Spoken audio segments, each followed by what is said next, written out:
Vocês já se depararam a olhar o universo e tentar explicá-lo a partir dele mesmo? Essa é a função daquilo que eu vou chamar de os primeiros filósofos.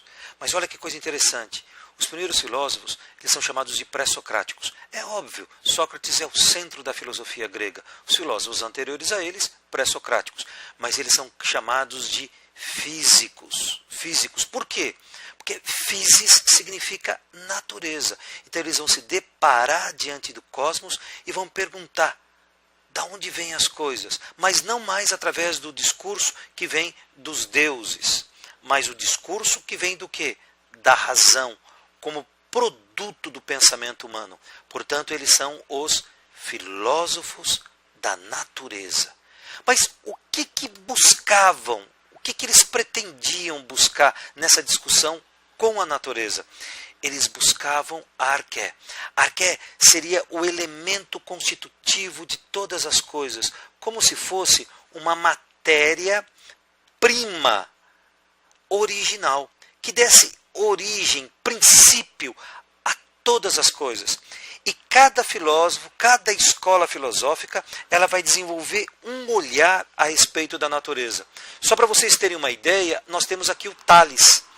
O Tales vai inaugurar a escola de Mileto. Olha o período que esse pessoal está pensando. Eles estão no século VII. O que ele vai propor? Ele vai propor o princípio ou substância fundamental, que é a água.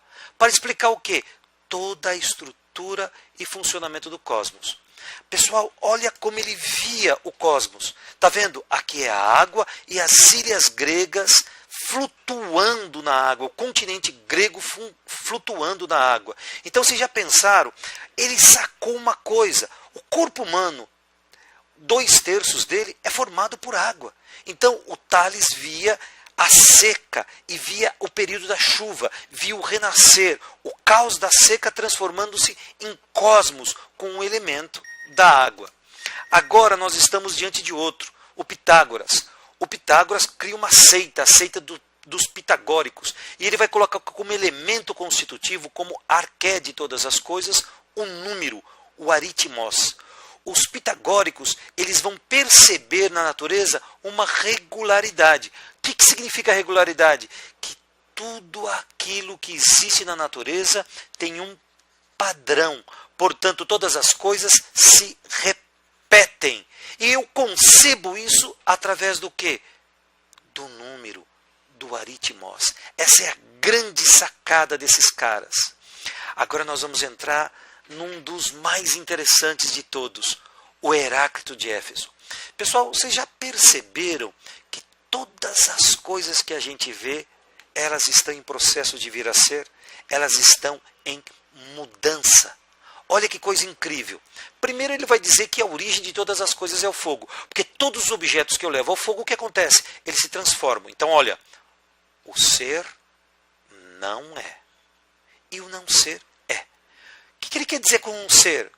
Com um permanente. Permanente significa algo que não muda. E o que é o não ser? É a mudança. Nossa, então ele está dizendo que existe apenas o quê? A mudança. Então, portanto, todas as coisas, tudo que eu capto pelos sentidos, flui. Então, desta forma, o Heráclito é o primeiro empirista. Porque ele vai dizer que se as coisas estão mudando, eu estou captando o meu universo através dos sentidos. Agora eu vou fazer mais ou menos o seguinte. Se as coisas mudam, o que faz com que elas mudem? Pessoal, vocês já perceberam que tudo que existe tem o seu contrário. Como assim contrário? Para Heráclito, todas as coisas possuem o contrário. Quente e frio, seco e úmido, dia e noite. Nossa, só sabe o que é a paz quem passou pela guerra. Só sabe o que é saciedade se você passou pela fome. Só sabe o que é alegria se você passou pela tristeza. Então, portanto, para Heráclito, tudo que existe em pares positivos contrários. E eles estão se degladiando. E isso que faz com que as coisas mudem.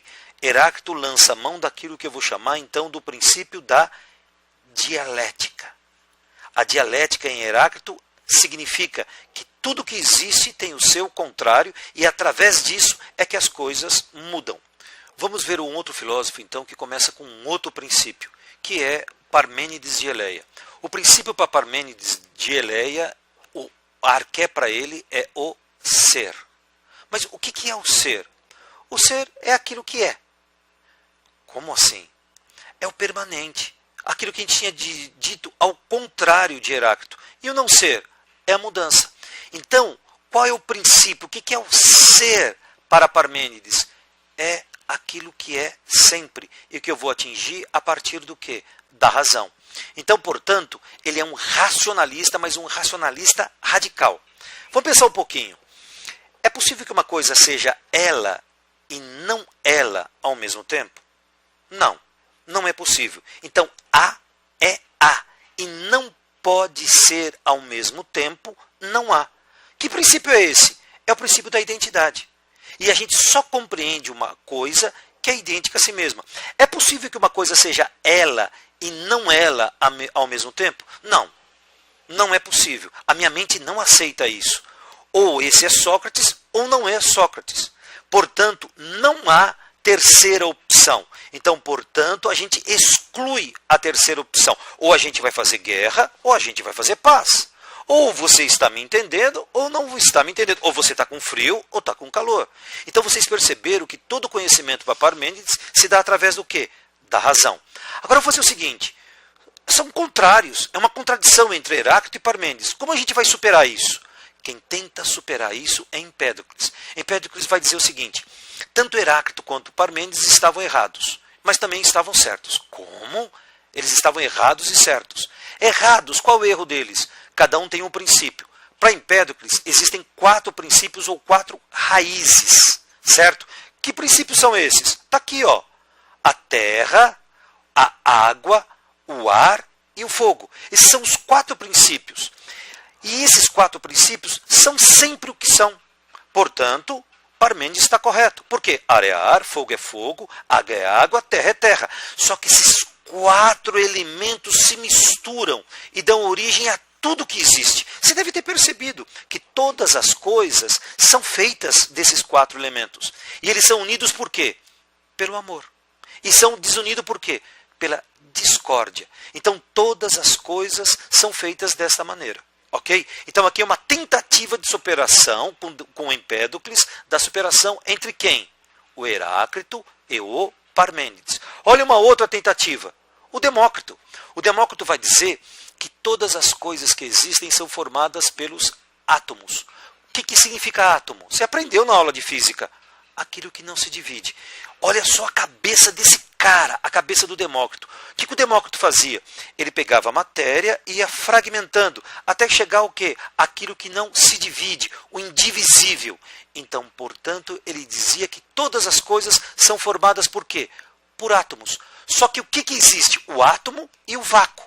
E os átomos estão se movimentando, eles estão em queda. E o que acontece com ele? Eles se chocam e vão dando origem a tudo que existe. E todas as coisas que existem estão em processo de vir a ser. Onde é que está Parmênides? No átomo, professor. É verdade, o átomo é um elemento indivisível, invisível e eterno. E ao mesmo tempo, onde é que está o Heráclito? Que os átomos se unem e vão dando origem a todas as coisas que existem. Perfeito. Então, isso eu apresentei para vocês, a filosofia dos pré-socráticos. Vocês perceberam que é pura cosmologia. Agora a filosofia não foi comparada na natureza, na física. Ela colocou como elemento central de discussão agora quem? O ser humano. E apareceu quem para isso? O sofista. Que nós vamos ver na outra parte desta mesma aula.